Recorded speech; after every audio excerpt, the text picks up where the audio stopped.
Hi, this is Tony Robbins.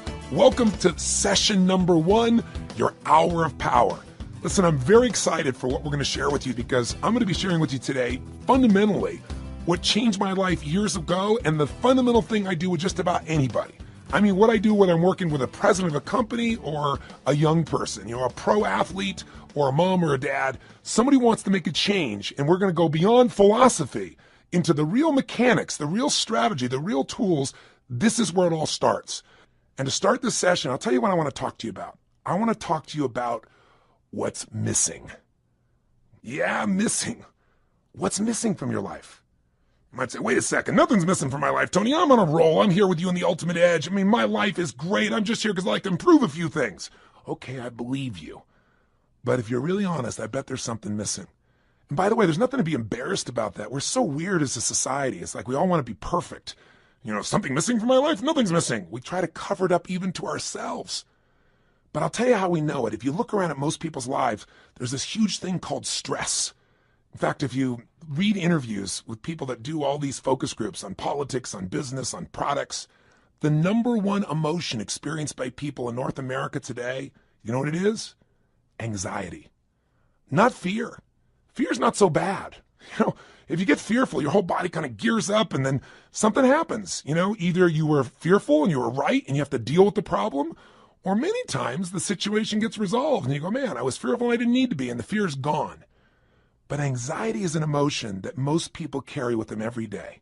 It's that feeling that never goes away. It never ends. It's a feeling that, man, if I don't run home and take care of all those emails and everything else, it's like it just gets piling up. It's more and more and more. It's the feeling that you never completely win, that you can't let go, maybe that you can't even fully allow yourself to enjoy, much less just achieve and succeed.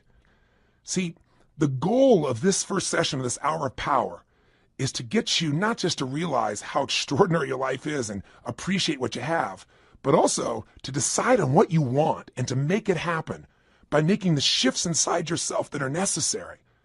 But to make that happen, you're going to have to recapture what's missing.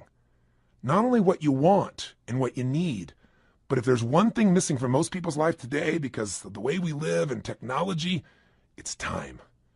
I mean, think about it. Not just time, but time for yourself. Time to actually feel. Time to not just react to the constant stimulus. Time to sit down and dream or decide, this is how I want my life to be. This is what I'm committed to. This is how I'm going to live from this day forward. See, most of us are so caught up in making a living and reacting to the Crackberry or your iPhone or another set of emails or someone who's interrupting you in the middle of a conversation to take an email, on their phone, or the buzzing in your pocket or the stimulus of 1,000 channels. All of this set of triggers, all our normal business demands we have from our families. We want to take care of our families. We want to make a difference in the world and be the strongest we could possibly be. We want to achieve and succeed and be happy. And oh yeah, by the way, we got to deal with terrorism, economies that go up and down. And wow, what happened to that stock market? What happened to that real estate market? Or man, that subprime crisis. Ooh. Or, what's happening in my business? There's all the normal stresses of the environment. And then there's how we've begun to live. And I'm here to say to you that if you will give yourself one gift, if you give yourself the gift a little bit of time to think, to feel, to be, to condition your body and mind to work together, the whole game can change. But if you don't, you can succeed like crazy. You can make it all happen and you can still feel empty. Have you been there? Where you made everybody else feel good and you were a super dad or mom or business person and, it's all there. But you still got stress? And don't get me wrong, I'm not saying you're not going to have stress in your life, but I'm saying there needs to be some time for you. Do you agree with me on this? So if you do that, you can make this psychological shift that changes life, the mental shift, the emotional shift, and the physical shift. Because after all, what are we talking about here when we talk about an extraordinary life? Let's remind you, what creates an extraordinary life no matter what's happening in our life? It's this psychology. And by the way, are you experiencing extraordinary life? Are we living in a world of extraordinary life? Extraordinary resources, yes.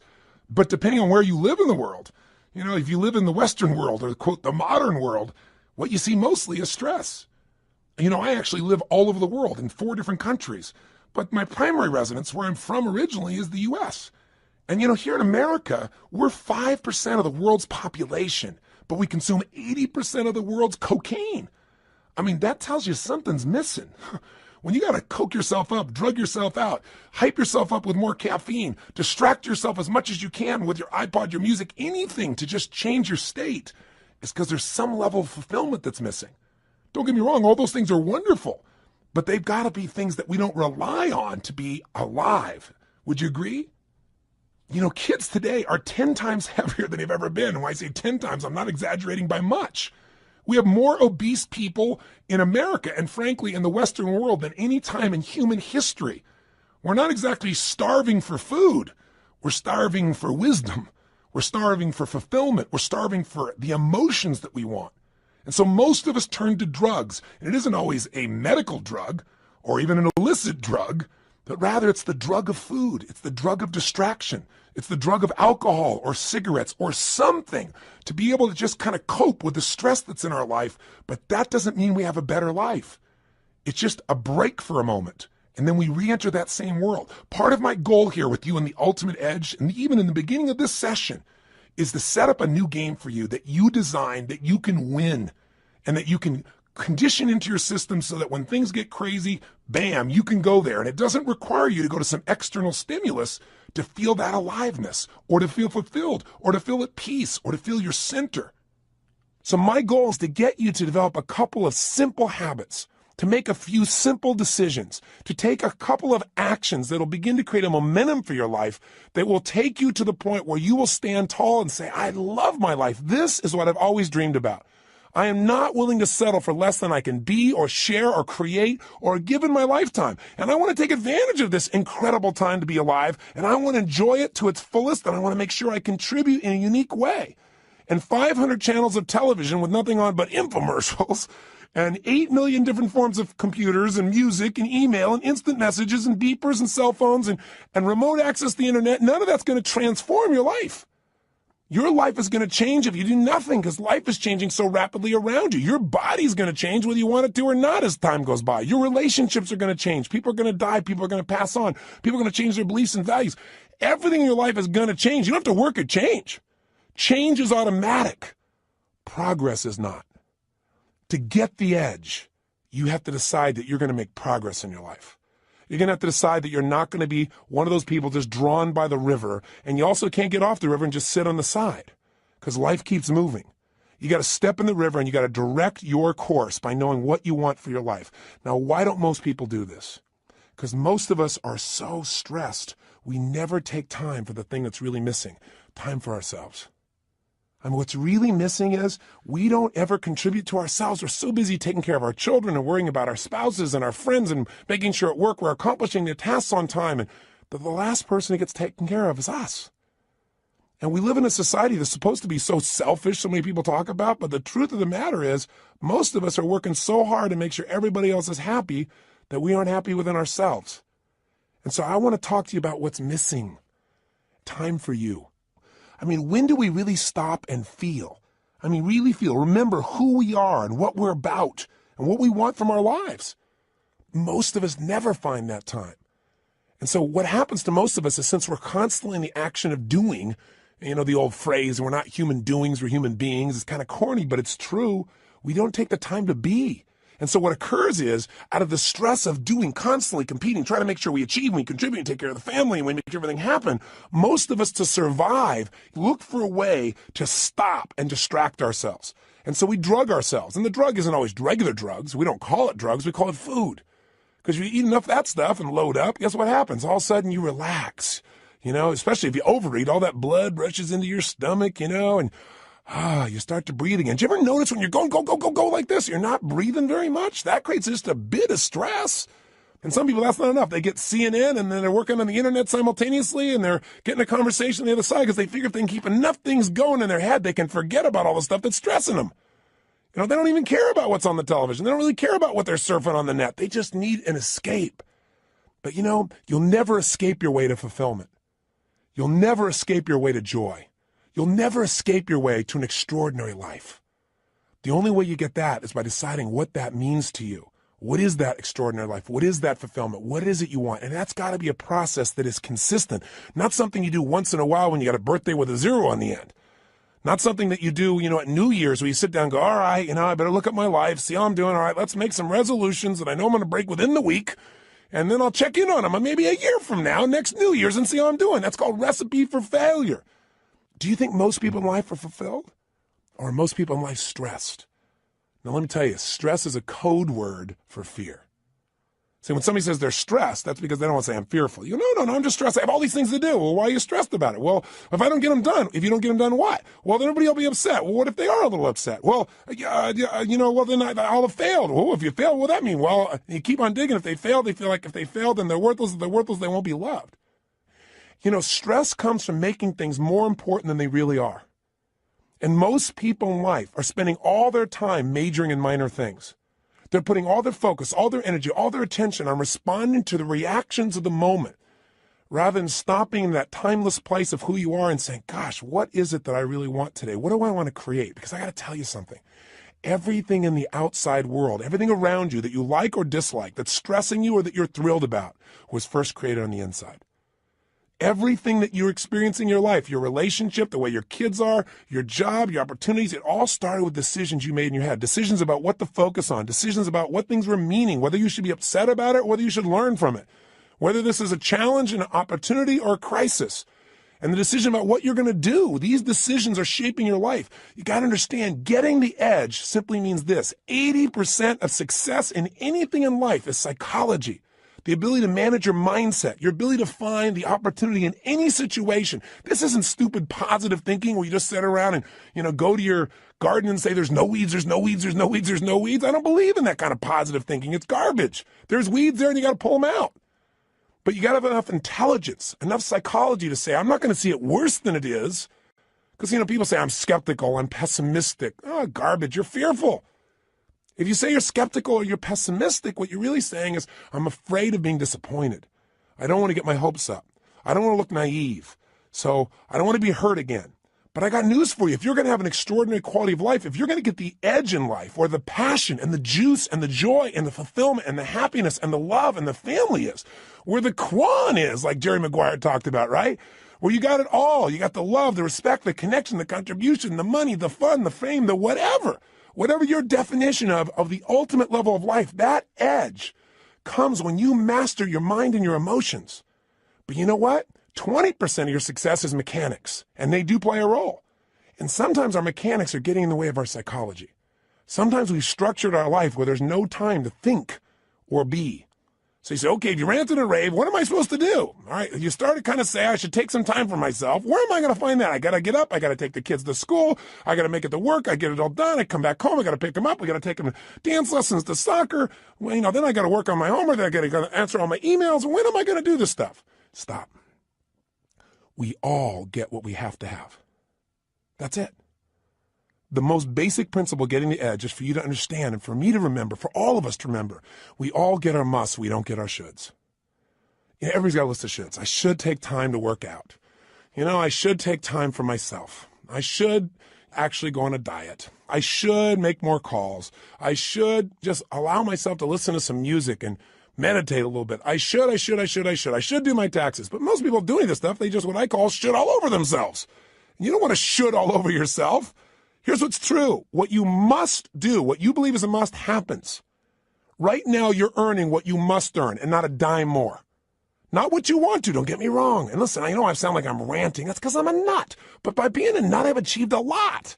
I've achieved a lot of things in my dreams and goals that have happened because what I am is I'm unreasonable in my expectations. So if I sound unreasonable, it's not to be disrespectful and it's not just a rant.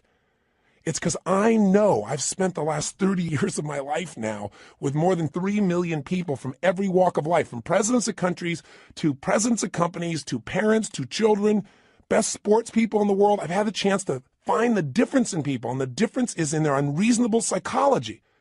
That unreasonableness has gotten them to say, this is a must and I will settle for nothing less. And those individuals, whether it's a woman like Rosa Parks on a bus who says, no, I will not move to the back of the bus. That was completely unreasonable. She had no way to back it up, and she changed the world. Or a little lady, tiny woman with no background, no education, no money, who decides she's going to change the world, Mother Teresa. A person who, by the power of her will, her psychology, her unreasonableness, by making it a must to help people that no one would help. By making that her must, she changed the world. When she died, every major leader in the world flew. 100,000 people lined the streets to watch a woman who supposedly had no resources. Unreasonable men and women shape the world. If you want to get the edge, you got to get unreasonable. The way you get unreasonable is you turn your shoulds into musts. And I'm here to tell you, you're earning what you must earn. You have the time you must have. You know, if you say to me, oh, you know, I really want a relationship, but I'm not in one, then your relationship's a should and not a must. What's really a must is you don't want to be hurt. It's a must not to be hurt. And if it's a must not to be hurt, you're not going to be in a relationship. Because if you're going to be in a relationship, there's going to be hurts. That's part of the nature of a relationship. But there's going to be more joy than you could ever imagine too. Right? The advantage. You want to get the edge? Get over your fear and tell yourself the truth. We got to take a specific time each day where you break away from the hypnosis of the culture that tells you to settle for less than you can be, that tells you not to get your hopes up, that tells you you should protect yourself, that tells you that basically your life cannot be what you dreamed about as a child. And I'm here to tell you that as long as you buy into the culture, you'll be like the majority of the population who have no advantage and have to settle for a life that really is what I call no man's land, a life where they're not really happy, but they're not unhappy enough to do anything about it, a life where there is no passion and no real drive. Just that sinking feeling that your life does not have a real meaning or a real purpose, but you got to continue. That's a place no one wants to live, and that's unfortunately where the majority of people live. Do you agree with me on this or disagree? If you disagree, I'm respectful of that. But if you want more, and if you believe that that's possible, and you're the kind of person that won't settle, then this is the first session in you reclaiming your power. It's the first session in you putting your foot down and saying, I will not be denied.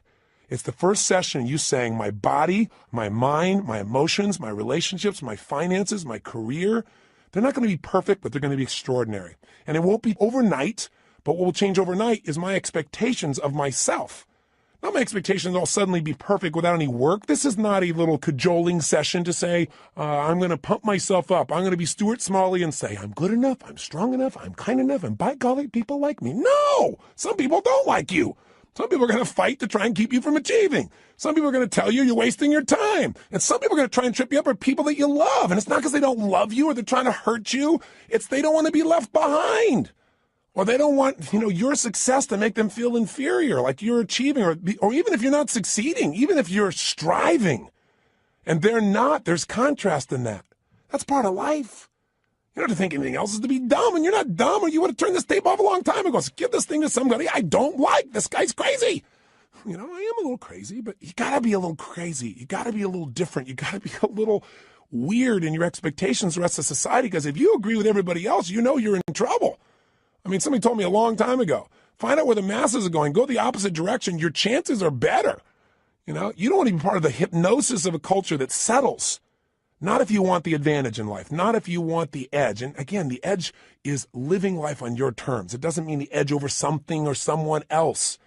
It means living at the level of life where life is fully worth living, where that meaning is there. So how do we do this? What do we need to do today to start this process? Well, the first thing we've got to do is understand what creates that extraordinary life. And we've already identified it. An extraordinary life does not come from more money, because lots of people have lots of money and they're still miserable. They're unhappy. They're unhealthy. Their relationships are weak. And there are people who have no money whatsoever who are totally happy and fulfilled. It's not coming from having a great relationship. That doesn't give you extraordinary quality of life. How many people have an incredible person who loves them totally, but they don't feel loved? Or they feel loved by them, but they still feel like their life is meaningless or worthless because they haven't achieved enough. They haven't done enough. Their body's not strong enough. Their kids haven't accomplished enough. See, it's not going to come from money. It's not going to come from relationship. It's not going to come from your job. It's not going to come from getting a raise. It's not going to come from anything but you finally stopping and understanding that the quality of your life is in direct proportion to the quality of the emotions you're in on a daily basis. If you live in frustration, if you live in resentment, if you live in anger, if you live in rejection, if you live in self-pity, if you live in those emotional states, the quality of your life, no matter what happens, no matter how much money you get, no matter how many people think they love you, no matter how much you achieve, will be worthless.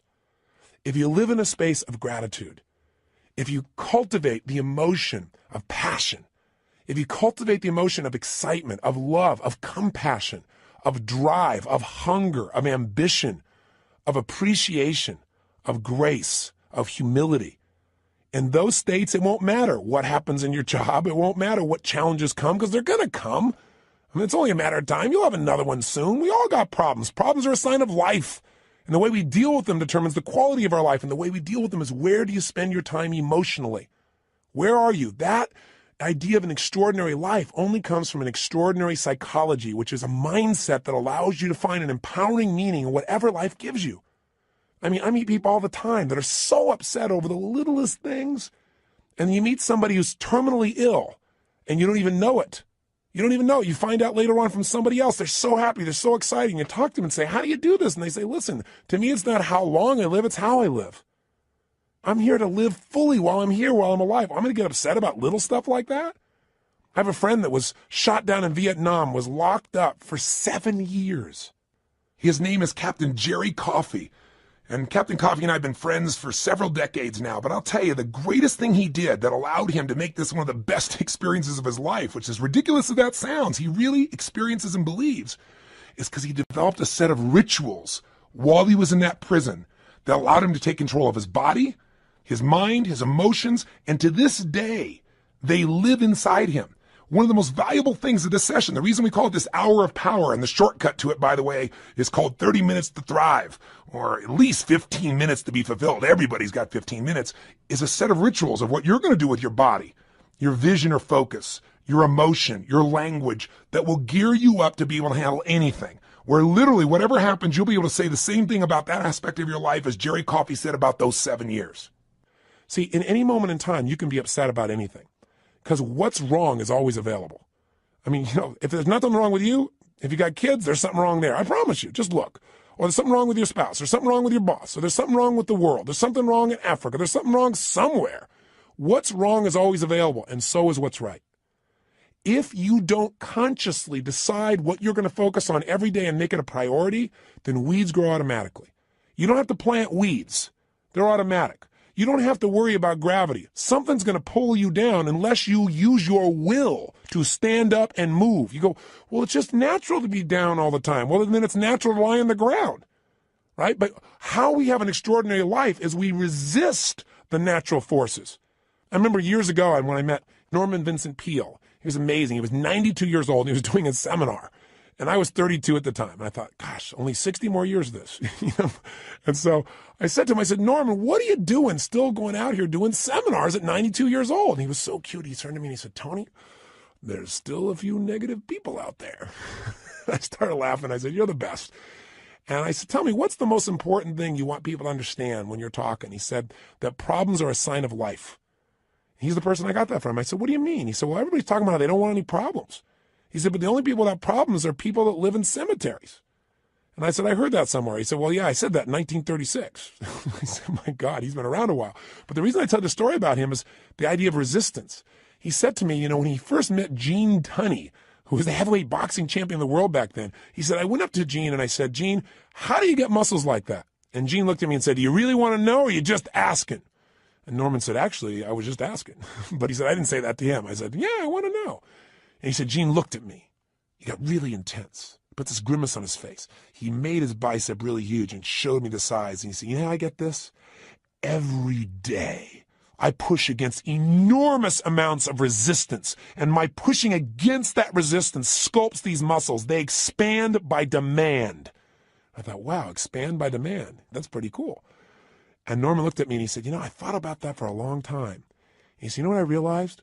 He said, I realized that God gives us problems because problems are the resistance that we have to push against to sculpt our character, to sculpt our souls.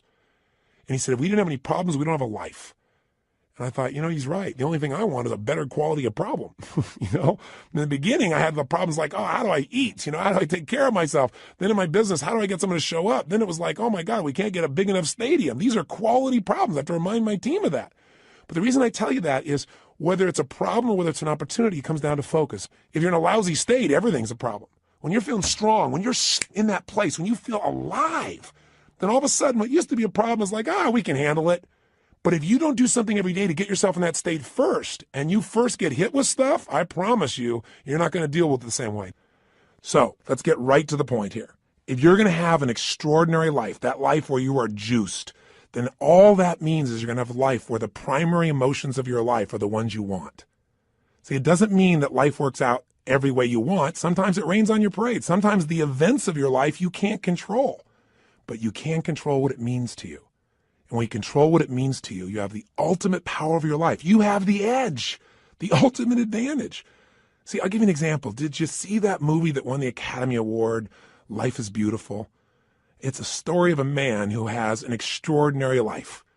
Not because he has more money than anybody else, not because he's in a situation where everything is easy, but because he's alive. He has this joy about him. And by the way, if you've actually ever met Roberto Benigni, the man who plays this character, you know that he lives this way day to day. You know, he was authoring this thing from himself. He's such a joyous guy. And when he won the Academy Award, you never saw so much emotion. He was like a little boy, and everybody loved it because nobody else has the guts to be that way.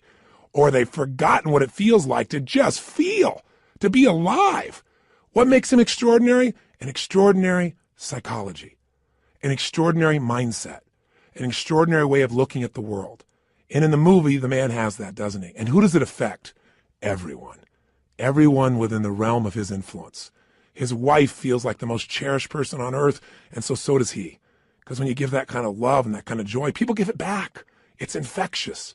His son seems so happy, and they're in the middle of the Nazis taking over their country, and if you know the story, I won't run it, you know that they get picked up.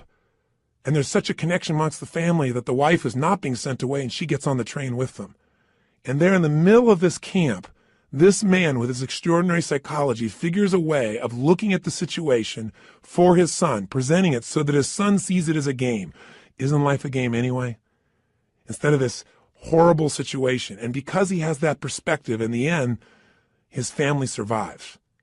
See, if you want your family to survive, if you want them to succeed, if you want them to have joy, if you want your kids to have a lasting love, if you want to be able to give gifts in your life and not just take care of yourself, then you got to have an extraordinary psychology within yourself. It's not where you live physically, it's where you live internally. There are two worlds, the inside world and the outside world. We can't totally control the outside one, but we have absolute control of the inside one. But you know what? Most of us are too busy to take any time to check out and see how it's going on in here. Or we just accept it as this is the status quo. This is who I am. This is my life. Or I'll get to it later. Mañana. I got to handle this first. Something else that's not so important.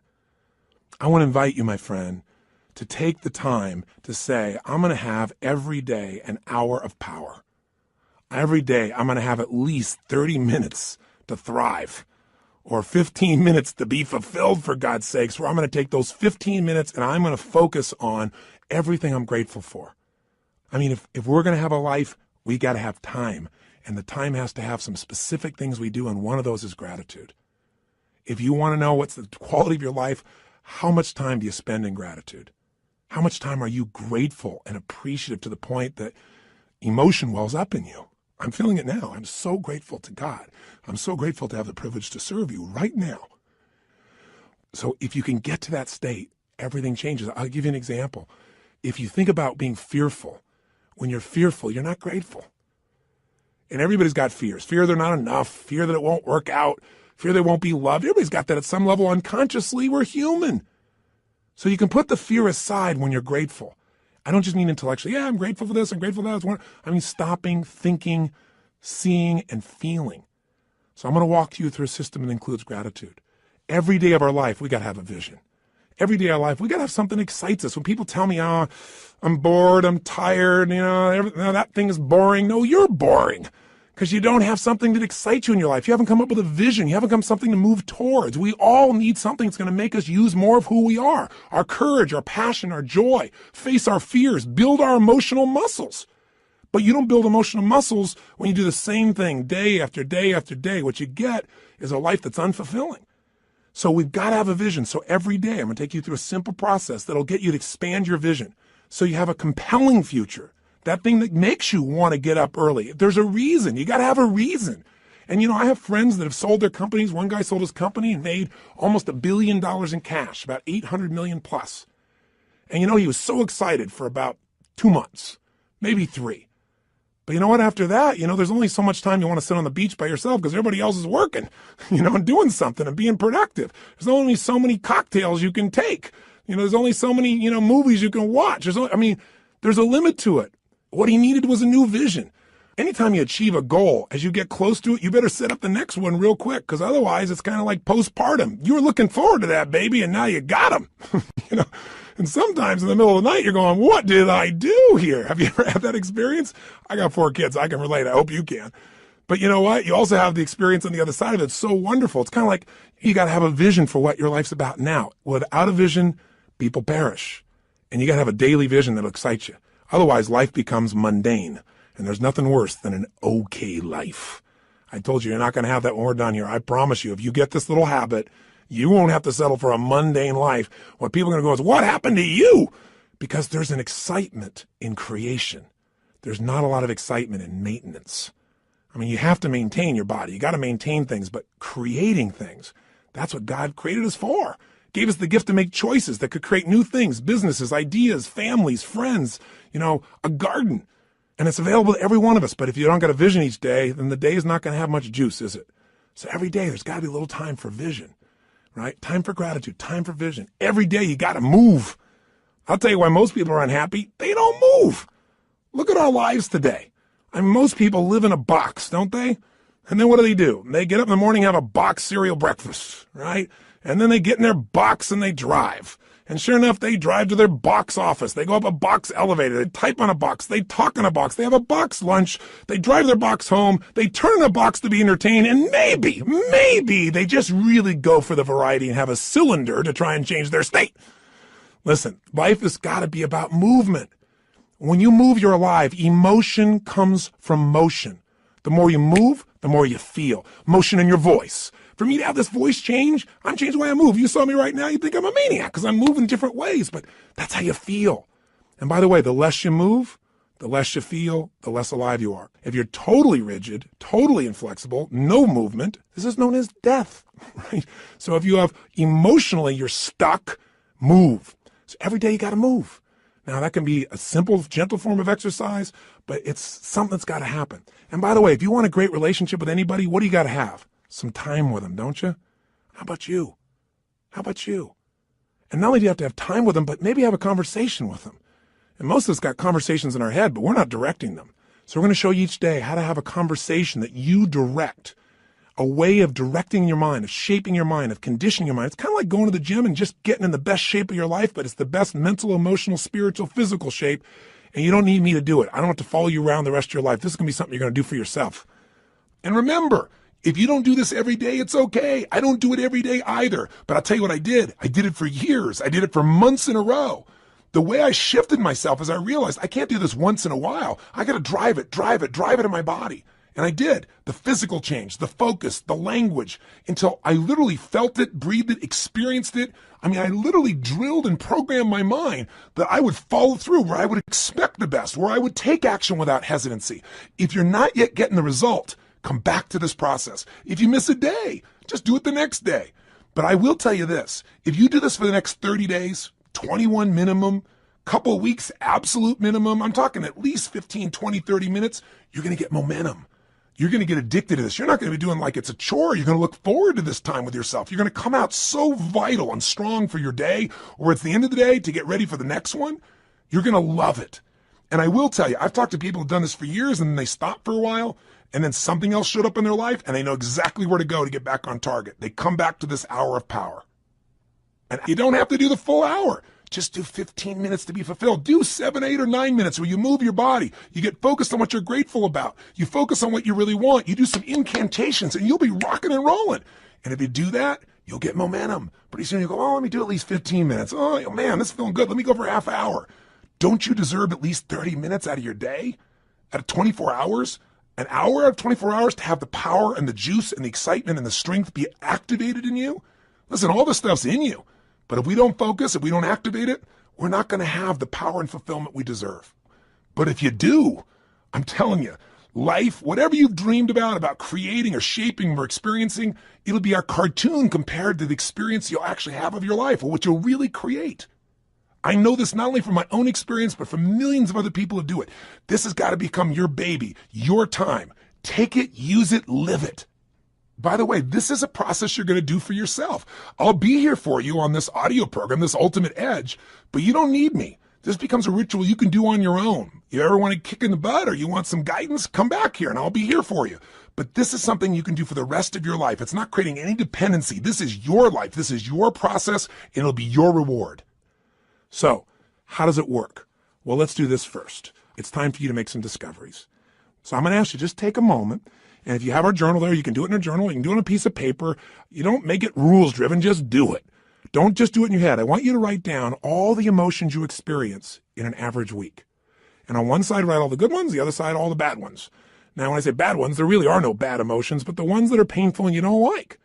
So all I want you to do is write them down. And when you write them down, try not to edit them. Don't try and say, well, just do it this way. If you experience this emotion on a consistent basis, doesn't mean every day, but at least once a week, write it down. The ones you consistently feel, not the one once in a while you feel this feeling, because what this is going to tell us is where you're really living right now. This doesn't tell me your income. I don't care. But I care about what you're passionate about. I care about what hurts you. I care about what you love. I care about what moves you. And you do too. And you don't even have to tell me the what's. Let's just figure out the feelings first. So please take a moment right now, because now we're going to begin to stop talking and we're going to start the process of doing. First step here is let's figure out where you are. Write down now, on one side, all the emotions you consistently feel in a week that are positive. On the other side, all negative. So stop the tape right now, or if it's a CD, just pause it and get yourself to this right now. Go ahead. Are you still listening? I'm not going to continue until you do this. Come on here. You got to get there right. Don't just listen. Okay, if you're in your car and you say you can't do it, then turn off the CD or tape, stop it, pause it, and do it in your head at least. Or pull the car over. You're worth figuring out where you are. Cars are going to go by. You're going to drive the rest of your life. You're still going to get there. It'll take 3 minutes. Come on, be one of the few who do. Pull over. That's it. Pull over right now. Sit down and write this out just for a second. I promise you it'll be worth it. Go ahead and do it. Do it right now. So now you have some emotions that you really want. How do you create them? And you have some emotions you don't want. How do you get rid of them? What if I told you you literally could change how you feel in an instant? Well, you know this is true from your past experience at times, right? There are times where you're totally upset and then something got your attention and now you're laughing. You know, people can be literally at a funeral and they're in a terrible place and all of a sudden something cracks them up. I mean, it's pretty rare, but it has happened. People can be in a place where they're in the worst situation and somehow they find all their determination. How to do that specifically is what I want to show you real quickly now. And I'm going to give you a quick overview of it, but I'll give it to you in 3 parts. 3 things you need to feel anything. These are the reasons why you feel anything. In other words, if you feel sad or upset or frustrated or depressed, there's only 3 reasons. And if you change any one of these 3, you're going to change how you feel. And if you change all 3, you'll change how you feel completely. If you're feeling happy, if you're feeling excited, if you're feeling euphoric, if you're on a roll and you want to know why you feel that way, yeah, maybe great things are happening in your life, but there's a reason why you feel that way in this moment. Sometimes you have great things happen in your life and you still don't feel great. So how do you do that? There's 3 reasons. 3 things have to be in place for you to feel great. I call these 3 reasons the triad because there are 3 patterns that if you do these 3 patterns in your body in a certain way, you'll get a certain result, and it's like a recipe. You do one recipe, you get one result. You do another one, you get a different result. You get one kind of cake or another. So let's give you an example. I have an initial seminar, an immersion, where in one weekend, people get massive momentum to change their life. It's called Unleash the Power Within. It's a chance in a weekend to really step up and say, I'm going to transform it. I don't care if it's my body, my emotions, a fear, my job. It's time to do it. And we put people in an environment for 3 days of total immersion. That is a blast. And people come out transformed. That process, though, very often, one of the first things I'll do is I'll ask people, what do you really want? I'll take people in the audience. We got 1,500, 2,000 people in that type of program usually. And they'll say, oh, well, I want to make, $1 million. I want to make $1 billion. I want to help my kids get through school. I want to have more confidence. I want to lose 57 pounds. They say, okay, great. Why do you want these things? If you lost the 57 pounds, if you made the $1 billion, what are you going to get? And sooner or later they'd say, well, if I change the world, it'll make a difference. And I'll say, yeah, but what will that give you? And eventually say, well, it'll make me feel good, like my life had meaning. Or they'll say, if I lost 47 pounds, I'd feel more sexy or I'd feel more energetic. Or they'd say, if I made this money, I'd feel freedom or power or secure. Whatever it is you want, you only want it because you think it's going to give you a feeling. And the truth of the matter is you can have that feeling right now if you just change these 3 patterns I'm going to tell you about. So the first pattern that determines how you feel is not the event, but what you do with your body in this moment. Right now, you're feeling, whatever you're feeling right now as you're listening to me, is related first to how you're using your body. If you're slumped over, if you've not been using it, if you're tired, you probably feel different than if you're listening to me walking right now as an example. Now, I'll give you a more specific example. If I were to tell you that there was a depressed person behind curtain number 1 over here, and for a $100,000 donation to your favorite charity, if you could describe them physically without seeing them, I bet you could do it, couldn't you? What's their posture like? Say it or think it at least. You can say it. No one's going to hear it. You're probably in the car. You're walking. People talk on phones all the time. They don't know what's going on. Speak to me. Seriously, what's their body like? First, their posture's probably what? Slumped. Where are their eyes? Down. Where's their head? Down. What's their breathing like? Full or shallow? Of course it's shallow. Their facial expression, up and tight or slack? You know it's slack. Now, how come you know all these things without me telling you? Because you've practiced this stuff before, haven't you? We all have if we've ever experienced this. Now, if you do this with your body, I don't care who we are. If you do these things to your body, you're going to feel lousy. You're going to feel depressed. Now, if you change the way you use your body, if you put your shoulders back, if you breathe, if you use your voice in a different way, if you move or gesture at a different tempo, it's hard to feel depressed in that way. In fact, there was a research study that was done early in my career that was done at UC Berkeley. And they did something that sounded insane. Traditionally, if somebody's depressed, if they go to a traditional psychiatric approach, today we live with a philosophy that depression is merely a Prozac deficiency. That we live in this world today that if things aren't working out, let's not resolve what's going on inside you. Let's just drug you. It's called better living through chemistry. Yeah, just drug you and keep on going. We do the same thing with kids today. We got this attention deficit disorder. They've now upgraded it to ADHD, attention deficit hyperactive disorder. This couldn't be the fact that kids are overstimulated, don't get enough focus or attention, and don't know how to use their energy in a world where things are going so slow when they're learning in school compared to how they are on the internet or on MTV or anything else. It must be that we should drug them into submission so they get as slow as us and we're comfortable. It's an interesting way that we look at life today. The truth of the matter is these kids are using their bodies in ways that aren't acceptable, but they're not being directed. We go for the quick hit. We want the instant solution, even if it isn't the long-term solution that makes us more healthy. You can get a solution, but it may not be sustainable in a healthful way. The bottom line is, in that approach, we usually drug people. So at UC Berkeley, they tried something different. No drugs. Did something you're going to think sounds so stupid. Here's all they did.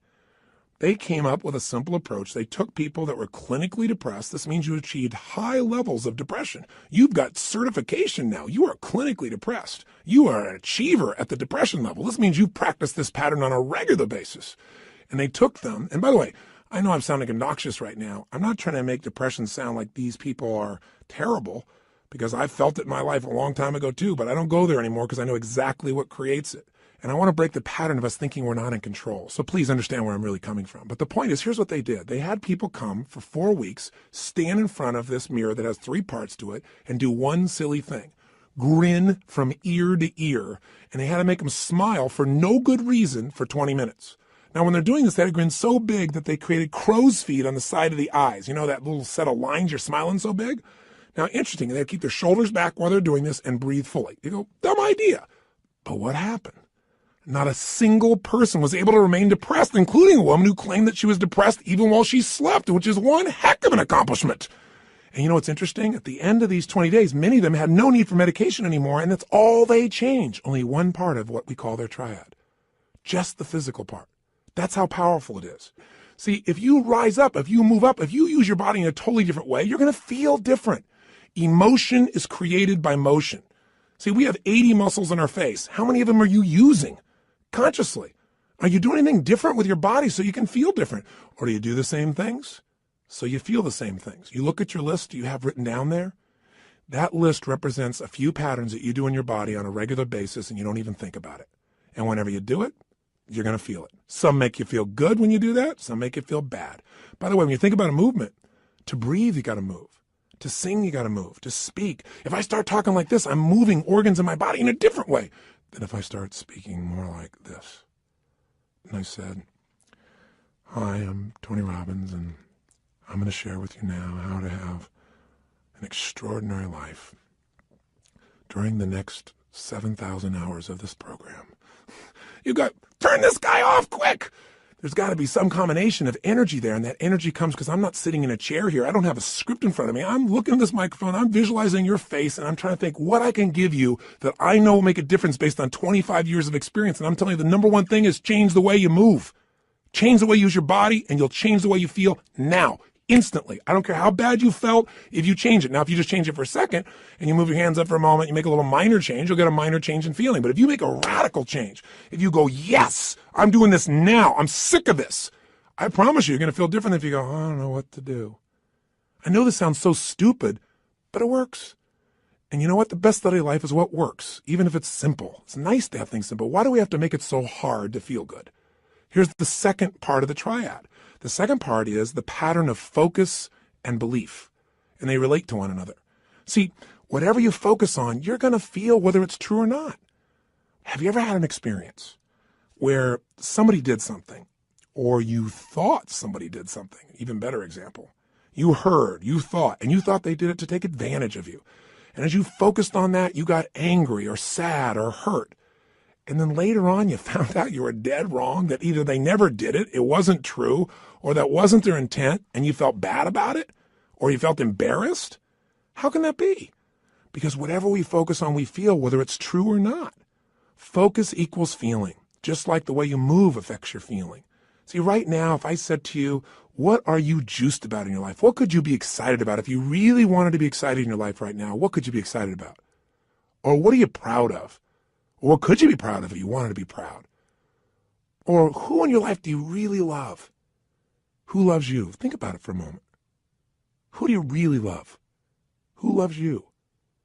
By the way, how does that feel when you focus on or you think about someone you love? See, whatever you focus on, you're going to feel. Focus equals reality to the individual, even though it's not reality in actuality. I'll say that again. Focus equals reality to the individual, even though it's not reality in actuality. That's a complicated way of saying whatever you focus on, you're going to feel, whether it's true or not, because your brain doesn't know the difference between something you vividly imagine, that's called focus on, or something you actually experience. It's very powerful. If you use this to your advantage, it means something very simple. How fast can you change how you feel? As fast as you change your focus. As fast as you change the way you move. See, right now, if you're focused on something that's really upsetting or something you're worried about or something you're fearful about, you're going to feel those feelings. If you focus on something you're really grateful for, you're going to feel a totally different set of feelings. See, you are in control and you can change your feelings in an instant. The problem is we don't believe we can change that fast. And the second problem is we have patterns of doing this, don't we? We tend to, on a regular basis, focus on what overwhelms us or focus on what we're upset with in our spouse or focus on why we failed in the past. And if you keep focusing on things where you didn't succeed, guess what? You're going to feel like a failure. And when you feel like a failure, you're not going to take action to make things better. You can't build on the past that doesn't work. But you can also focus on what you want, on what you want to create. You can focus on the solution. Hey, when you got a problem, everybody's got problems. But 95% of your time has got to be spent on the solution. 5% of the problem. Most of us spend all the time describing the problem more and more and more and more detail. And we wonder why we feel overwhelmed. Focus is the secret key to changing, and you can do it in an instant. One way to change your focus is to change the third thing, your language patterns. See, all day long, we're thinking. What's thinking? All day long, you're asking and answering questions with yourself. Should I do this? What does this mean? Why is this? Where is this going on? That's what initiates thinking, is a question. You know what the problem is? We have patterns of questions we ask that don't serve us. Some of us ask questions like, how come this always happens to me? Well, it doesn't always happen to you. But if you ask a lousy question like that on a regular basis, your brain goes, because you're an idiot. How come I can never lose weight? Well, you can lose weight, but ask a lousy question, ask and you shall what? You receive. How come I can never lose weight? Your brain says, because you're a pig. Come up with a better question for God's sake. See, questions direct us. Questions are a form of language. And if you want to change your life, one of the things I have people discover is what questions you're asking. And also, what phrases do you say a lot? Because phrases hypnotize us. We have certain words by themselves that'll change the way you feel. If somebody says to you, hey, listen, I think you're mistaken about that. You might have one feeling. They go, you're wrong. You feel something very different just by the language. If somebody says you're lying, you have a whole different feeling, don't you? One word can change the way you feel when someone else speaks it to you. The words you select powerfully affect you. And I don't mean just being positive and doing the Stuart Smalley thing where you got positive self-talk, right? And you say, I'm good enough, I'm strong enough, and by golly, people like me. No, I mean noticing the habit of the words and the emotions they create. And then third part of language is the phrases that you say with such emotional intensity that you start to believe them. We call those incantations. An incantation is like, if you remember studying mythology, a sorcerer would tell a prince over and over again a phrase over and over again with such intensity that he'd be hypnotized and he'd think that he was a frog. And so, of course, he was a frog. That's what he experienced. We experience whatever we focus on. We feel whatever we picture. We feel whatever we say to ourselves. We feel whatever we do with our bodies. Those are the three patterns. If you change those three patterns, any one of the three, you're going to change how you feel. If you change all three, you're going to radically change how you feel. If you change the pattern of how you use your body, if you change the pattern of what you focus on daily, which, by the way, I'm going to show you a technique for doing today that could change your life. Very simple. If you change the pattern of what you say to yourself with the emotional intensity you say it, you're going to change the pattern of how you feel. Now that means you could pick any feeling you want and say, if I want to feel that way, what do I do with my body? When I'm in that state, how do I move? How do I speak? What do I do? Let me try it. When I'm feeling that good, what do I focus on? What do I really focus on? And by the way, what does it mean to me when I focus on it? Because you can focus on something and one person looks at it and says, because that happened, that's why I can never be close to another man or woman in my life. That's why I can never trust again. And somebody else had the same experience. And they go, because that happened, you know what? I've learned so much about myself. And because that happened, I appreciate the person I'm with now so much. You can't have a foreground without a background, right? That's the secret to life. We have absolute choice. We have absolute control about how we feel, and whatever feelings we put in our lives on a regular basis will determine the quality of our lives. So you can have frustration, anger, upset, overwhelm, insecurity. You can be fearful. You can live in a state of guilt, worry, whatever, or you can live in a place called passion, joy, thankfulness, gratefulness, connection, love, wonder. And if you create those emotions on a regular basis, are you going to have a different life? You bet you are. Okay, so how do we take these three understandings and make it so we don't have to think about it, but we actually, on a regular basis, condition ourselves to have the great emotions we want and get rid of the emotions you don't want? Well, first step is awareness. See, next time you start to feel like, I'm so frustrated, I'm so angry about this, notice what you're doing with your cheeks. What are you doing with your mouth? What happened to your breathing just now to do that? What's happening to your eyebrows? Are you tightening your fingers in your hands? Because we all have very specific things we do to get into our version of anger or frustration or tired or overwhelmed. Does that make sense? Just notice what's happening in your body. Say, okay, I'm not breathing. That's a clue. Let me start with a little change there. My mouth is so tight, I can't even talk. That might be a clue why you're a little uptight. So loosen your jaw. Second thing, okay, what am I focusing on? I'm focusing on how, this isn't working. Now, to help you understand the belief part, ask yourself, in order to feel this way, what would I have to believe? In order to be frustrated, what would I have to believe? I have to believe that it should be better than it is, and it's not, and it's not working. Well, maybe it isn't working, but is that going to help you to focus on it isn't working? Let's focus on what we can do. Or if you say, I feel like it's hopeless because in order to feel hopeless, I have to believe that there's nothing I can do. Is that really true? Is there's nothing you can do? Or are you just caught up in a state? Are you just caught up in a pattern? See, if you ask yourself, what do I have to believe to feel this way? It'll help you to break that part of the triad because you'll start to say, that isn't really even true. All right, so that'll help you there. Third part of awareness is to say, okay, what am I saying to myself? Why do they do this? How come they always do these things? Why don't they ever listen? Well, I'm asking a lot of lousy questions because they may listen sometimes, but I'm saying they don't. I'm saying it with total intensity. Of course I'm going to feel bad. Let me change what I'm saying. Let me change what I'm asking. How can I turn this around? What do I need to focus on to make this work? What's the truth here? Maybe I can't control it all, but I can control what it means to me. What does this really mean? If you just have that awareness and you break your pattern, you can get out of a negative emotion in a moment. Then you can say, well, how do I want to feel?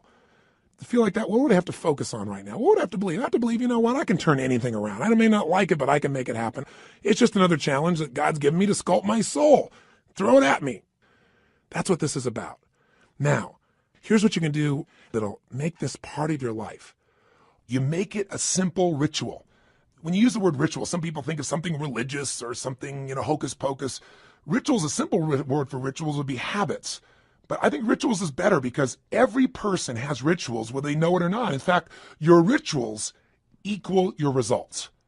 If you look at your life and let's say your body is not where it wants to be, I promise you, whether you know it or not, you got rituals. What do? You start your day the same way each day. I'm sure you start your day by first going on a wrong walk or exercise approach. You eat really consciously. That's why you're overweight, right? Wrong. You may be starting off at Starbucks, and then you're going for that muffin, and then you're rushing off and not really taking care of yourself. And so your body never gets the right start. And what do you end up doing when you get to the office? You have a set of rituals.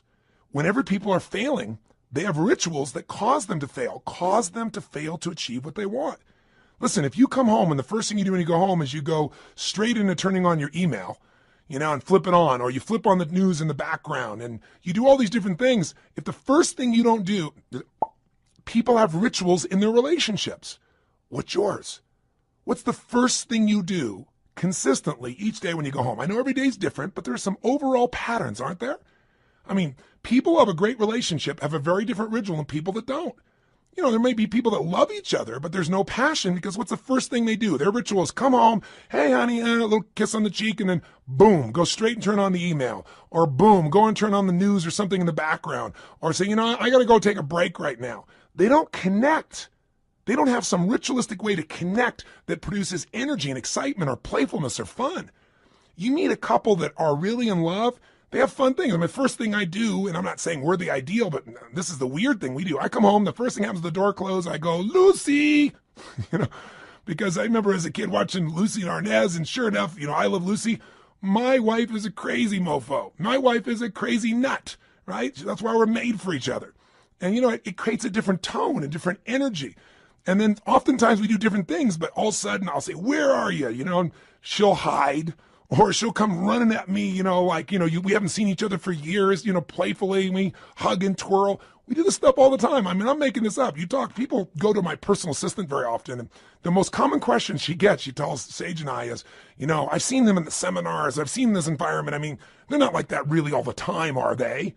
I mean, that's how bad our society's become, because most people's rituals do not produce playfulness. They don't produce passion. They don't produce sensuality or teasing or flirting. It happens with somebody at work, but maybe not with the person you're in love with at home.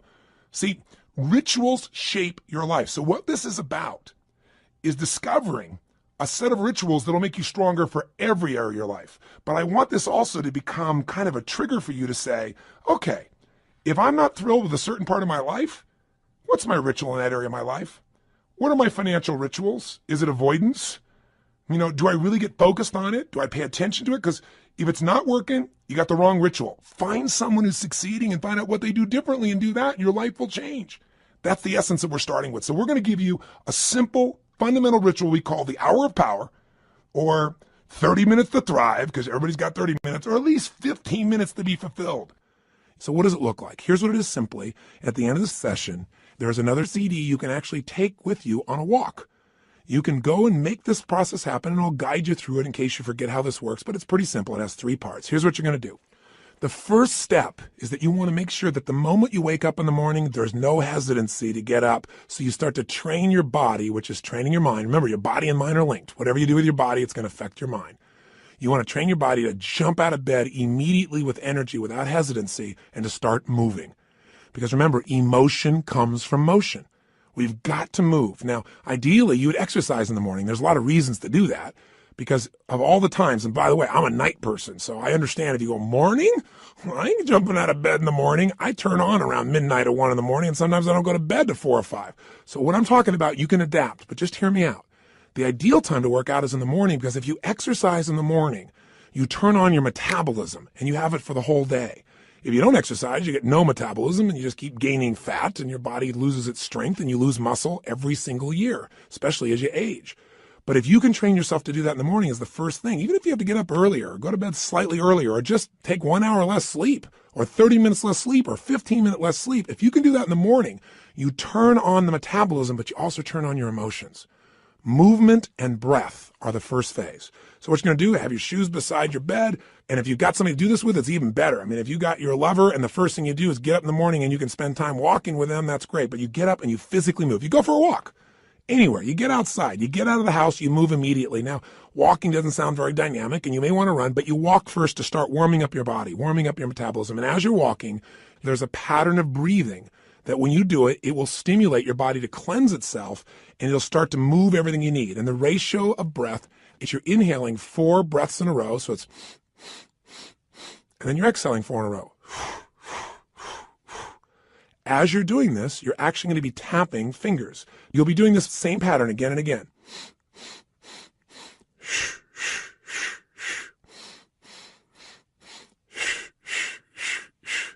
This pattern of breathing will alter your state. You will literally, after doing this for about 5 minutes, begin to feel radically different. Now, you're going to inhale through your nose, as you probably heard, and exhale out your mouth. Now, this is something called breath walking. There have been studies done on this at MIT, and it literally alters brain functioning, but you don't have to know the studies to be able to feel what it does in your system. So all you're going to do is for the first 5 minutes, enjoy yourself. Get up. You don't have to worry about, oh, I got to run right now. My back's sore. You just get up and you start to walk. You walk for about 5 minutes with this breathing pattern. Step 2, you get grateful and you begin to visualize. So in phase 2, what you're going to do now is you're going to cultivate the emotion of gratitude. What you're going to do very simply is, remember I said fear disappears when you're grateful. The minute you're grateful, you're rich. When you have everything in your life to be grateful for and you don't feel that emotion, you got nothing. You're poor. So this has to be a daily emotion. It's like the antidote to all the stress, the antidote to all the frustration. But you got to cultivate it, because if you go into a state of depression on a regular basis, pretty soon your body goes there automatically because it's conditioned, it's trained. It's like what we call anchoring it. By going into that physiology, by breathing, and by visualizing. So what you're going to do is you're going to focus on and ask yourself, what are all the things in my life I'm grateful for while you walk? So you're outdoors, you're moving, so your pattern of physiology makes you feel good. Now, as you're moving, you think about everything you're grateful for. And I usually start with a circle. I start with myself right here and my wife, Sage, and I think about all the things I'm grateful to God for in my life, my health. I start to think immediately, okay, my family members, and I think about them and I send love to them. I make this spiral of thought going out. And then I think about my close friends and my close business associates, and then all the people I get to serve through my work in the world. And I just expand it. You think of moments you're grateful for. You know, a moment that I had with my son where he shared something with me that just made me cry. It was so beautiful. You know, there are moments in your life. So what are we doing? We're moving and breathing. That's changing your physiology. We're being grateful. That's a focus. And so now you change your focus. And now what you focus on is everything that you really want in your life, but you focus on it from the state as if it's already been achieved. I honestly start just giving thanks for it as if it's done. I am so grateful that that business deal has come together the way it has. So what I do is I begin to see it as if it's already done. Because remember, your brain can't tell the difference between something you vividly imagine and something you actually experience. So I see it. I feel it. I think about it. I feel the emotion as if it's already achieved. The more you can program your body and your mind and your emotions that something's achieved, your brain can do things you're unaware of. And if you focus on what you want continuously, you'll move towards it.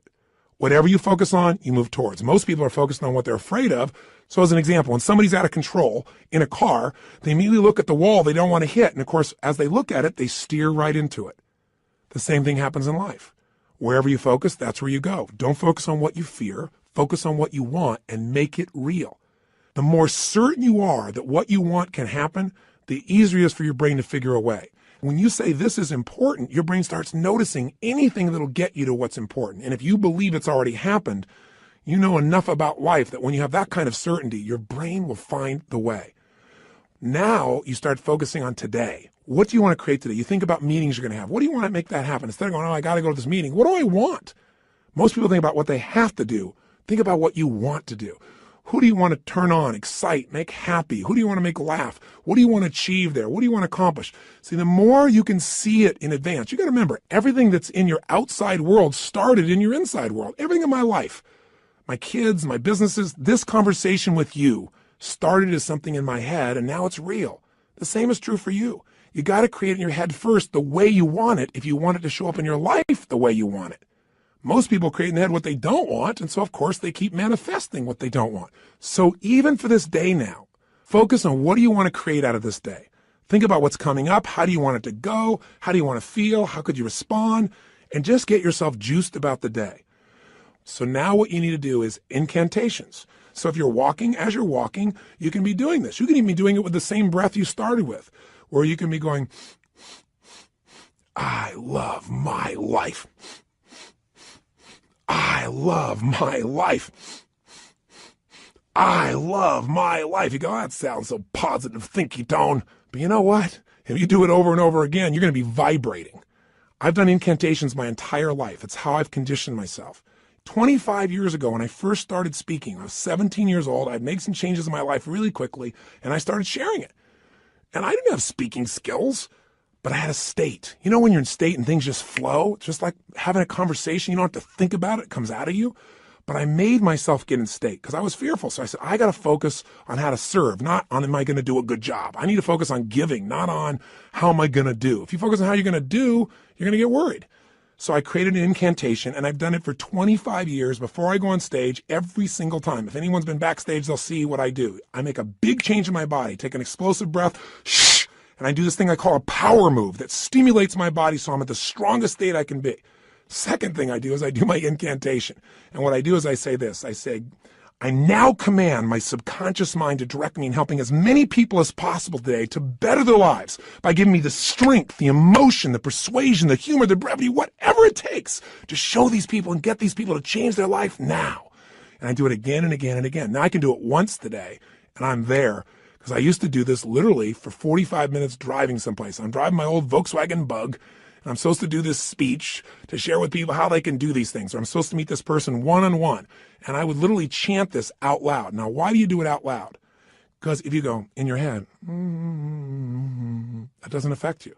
Speaking engages your physiology. And when you speak with certainty and intensity, it conditions you. So the bottom line is you do this while you walk. So if you're conscious about this, you can do it under your breath, like I said. You can do it in a breathing pattern. You can do something simplistic like, every day and every way I'm getting stronger and stronger. As you're jogging, as you're walking, every day and every way I'm getting stronger and stronger. Some old phrase from an old book from years ago. Anything will work as long as you say it with intensity. Every day and every way I'm feeling happier and happier. Every day. And you say it again and again. And what you'll actually get is a rhythm. I'll tell you what incantations do in case this sounds stupid to you. Maybe it'll help. Have you ever made the fatal mistake of going to Disneyland and getting on a ride called It's a Small World After All? If you have, you know the power of incantations, because what's stuck in your head for the next 3 weeks? That song in 37 languages, right? Or if you hear a song and you get it in your head and you can't get it out, and it goes on and on and on. Well, this is a way to get the right idea in your head and condition it, but not just the idea, the feeling. So now what you need to do is exercise, ideally 20 minutes, no less than 15, 30 even better. And if you can do 45 minutes, that's wonderful. And that's how you get to the hour. And so at the end of this hour of power, you want to celebrate. You want to say, my God, I got myself to do this thing that set me up for victory. Now, you won't have to work at celebrating, I promise you. You'll feel so good, you'll be vibrating, especially if you did the incantations. Now, this process, you might say, well, I'm not going to run 5 times a week. And you don't have to. You can just go on a walk. And you can do this process, this hour of power of focus, and you can spend 10 minutes on gratitude, 10 minutes on visualizing, 10 minutes on what you want to have happen today, and do it in 30 minutes. This is your freedom. But I can tell you, if you'll give yourself an hour, where 15 or 20 of those minutes are based on these 3 things: massive changes in your physiology that make you feel great, massive changes in your focus that make you focus specifically on gratitude and specifically on what you want to have happen and feeling like it's already been achieved, and then massive changes where you push your body to be stronger and you make some incantations, you say some phrases over and over, at least 5 or 10 minutes of it, you will have conditioned your mind, your body, your emotions, and your spirit will soar. And now you will deal with problems radically differently. There won't be problems, there'll be challenges for you.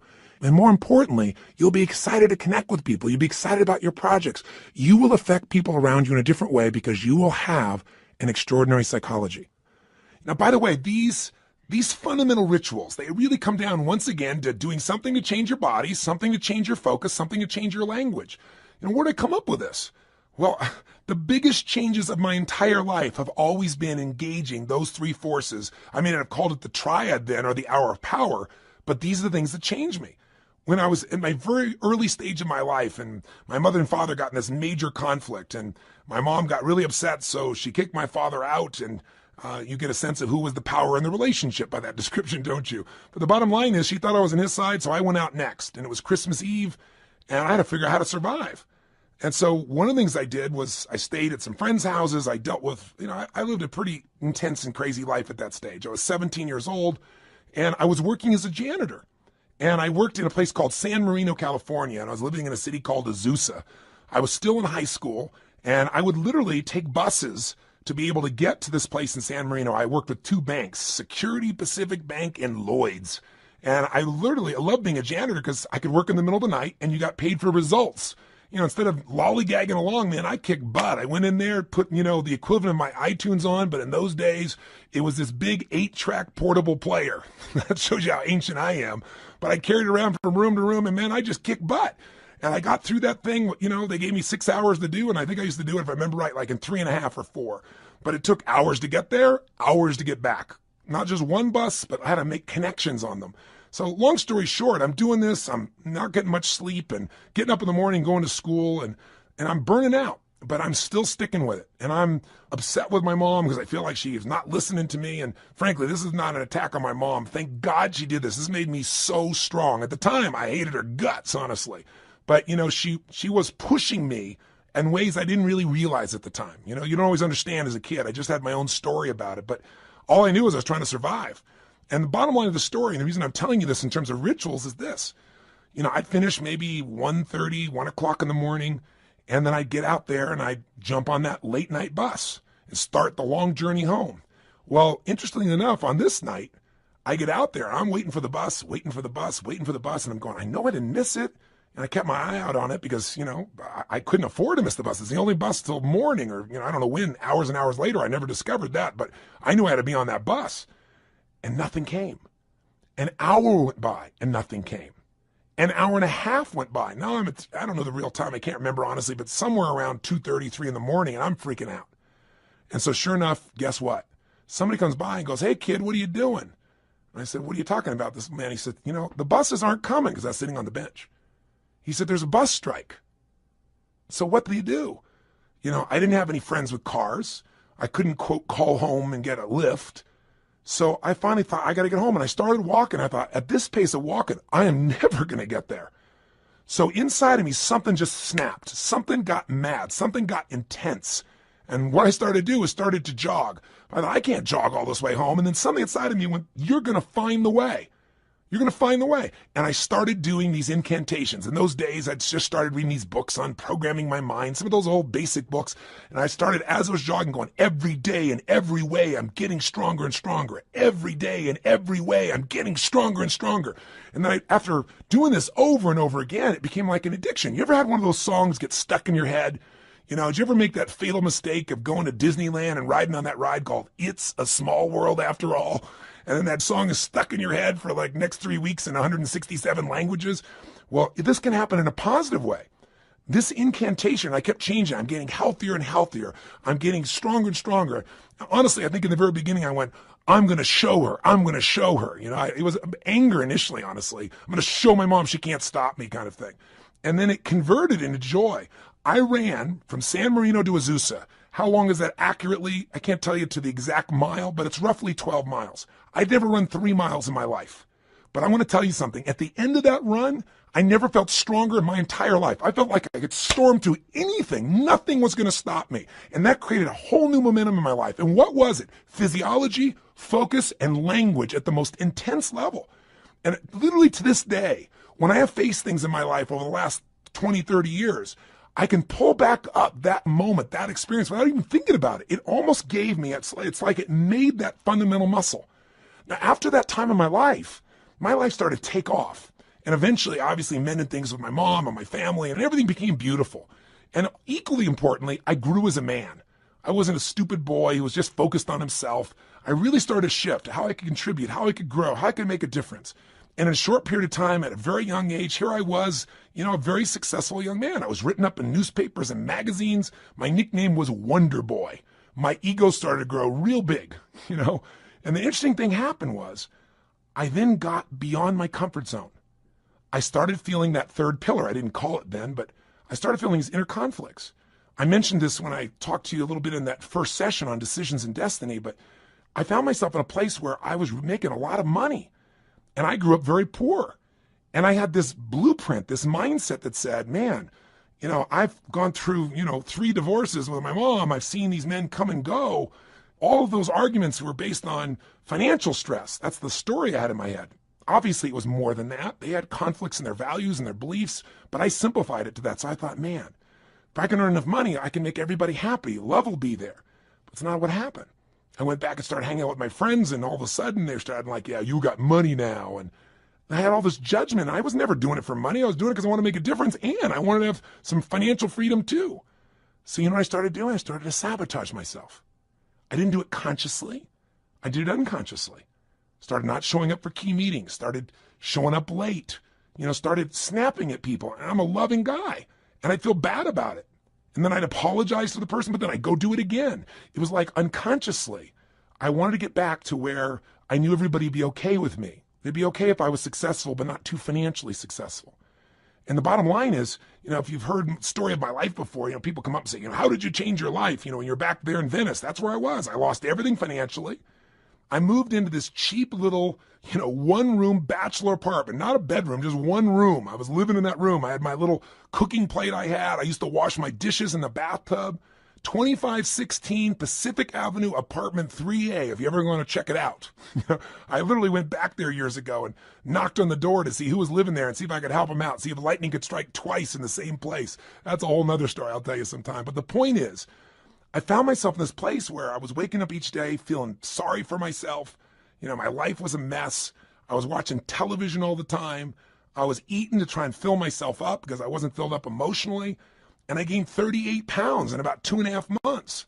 And again, that's not easy to do. So, what did I do? I kept eating and just not moving as much as possible. But what changed me was a series of events, one in particular, but a series of them that really made me feel humiliated, made me look at my life and say, man, somewhere inside of me, I know I'm more than what I'm demonstrating mentally and emotionally and physically and financially and spiritually. And the day that all snapped for me, the way I changed it was with the same ritual. I didn't think about it consciously. I just went, look, I got this big gut. I got no energy. I feel like I got no control over my life. So I decided I was going to go on a run. Now, going on a run is not something I'd done for several years at that point, at least a year and a half. And I had this big gut. And so I put on in those days what used to be known as a Walkman. Don't know if you're ancient enough to remember those as well. You can see how I was moved from 8 tracks all the way into the Walkman, this giant little device with a headphone. And I remember I played some music from a group called Heart. Do you remember them? They had a song called Barracuda. And I got on that beach and I ran as hard as I could humanly run until I felt like I was going to spit up blood, and I kept on doing it. I didn't know what I was doing at the time, but you know what I was doing. I was making a big change in my physiology. And I used the music to put myself in a peak state of focus. And when I was done, I took out this journal. I wrote a line down the middle of the page. And on one side, I wrote everything I was committed to having in my life. Everything. And the other side, I wrote everything I'm committed to not having in my life, which is most of how I was living. The relationship I was in, the way I was living physically, the way I was financially. I didn't even know how I was going to change, but I had an absolute vision for what I wanted. I was in a peak state physically, and I started doing incantations. I started doing these. I started going, God's wealth is circulating in my life. His wealth flows to me in avalanches of abundance. All my needs, desires, and goals are met instantaneously by infinite intelligence, for I am one with God, and God is everything. I remember it so vividly. I'm not looking at some script right now. I remember it vividly because I did it day after day after day. And I didn't just say these over and over again. I visualized God's wealth is circulating in my life, and I see the wealth of God coming to me in the form of love and joy and connection and making a difference. His wealth flows to me in avalanches of abundance. And I'd imagine avalanches of joy, of happiness, of impact, of money, of love, of fun, everything. I'd image it. I'd feel it in my body as it was happening. God's wealth is circulating in my life. His wealth flows to me in avalanches of abundance. All my needs, desires, and goals are met instantaneously by infinite intelligence. And I would say it with that intensity and see it. For I'm one with God, and God is everything. Over and over and over and over again, till I would wake up thinking these thoughts. God's wealth is circulating in my life. I would feel this connection to God. I'd feel this connection to nature. I'd feel this sense of abundance. And sure enough, whatever you focus on, where focus goes, energy flows.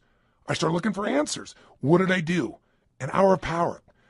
And I continue to do this today. Anytime I want to strengthen myself, and sometimes I'm not even trying to strengthen, I just want to get in the state of momentum, I go and do my hour of power.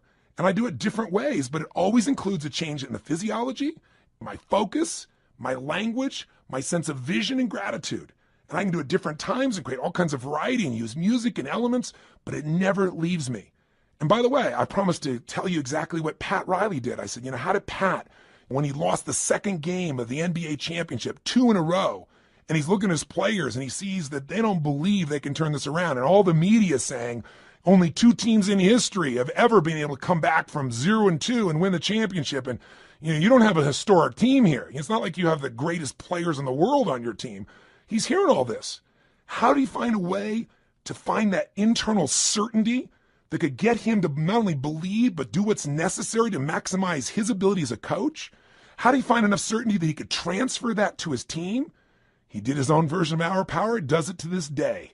Pat's way of doing it is he gets a little walk going, and then he does these yoga-like postures that cause him to make this radical change in the way that he's sitting, moving, breathing, and focusing. And then he starts to get visions. He starts to meditate, and he gets a vision for what he's really after, not what he's afraid of, what he wants. He asks quality questions that give him quality answers. And then, of course, he has his incantations for himself and for his team. They have a theme that they repeat again and again and again until it literally gets in their nervous system. One of Pat's most fundamental belief systems that he uses as an incantation with his teams as long as he was a coach was simply this: we are the best conditioned, strongest, toughest, most disliked team in the league. Because he wanted to be so strong that they could face anything. And all these guys get that in their body day after day after day. But it was in one of these sessions that he got the insight to say, we are winning. He got the vision. We're going to win 12 days from today. And then his second hour of power, he got the insight. Okay, I'm going to get these guys to have certainty because I'm going to tell them they're only bringing 1 suit. We're not booking any other hotel rooms, only 1 night. There isn't going to be a 7th game. We're winning on the 6th game, and we're even going to book the venue for victory here in Miami that night when we get home. I mean, I'm going to box us in. He got that out of an hour of power. And then the sharing of the experience of Martin Luther King's writings that came on his 3rd day of hour of power during this process. You want insights? If you want an extraordinary body, it takes a ritual, doesn't it? A ritual of diet or a ritual of exercise. If you want an extraordinary emotion and spirit, it takes rituals.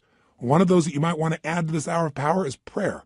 If you believe in prayer, this is it. And this is a form of it. Maybe the greatest prayer is not asking for things, but saying, thank you. Thank you, Lord.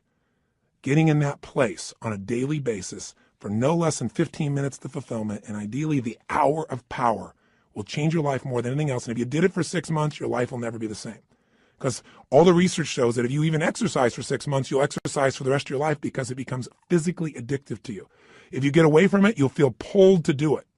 All you got to do right now is give it a week or 10 days. Do this with me for 10 days, and I promise you, you're going to get some momentum.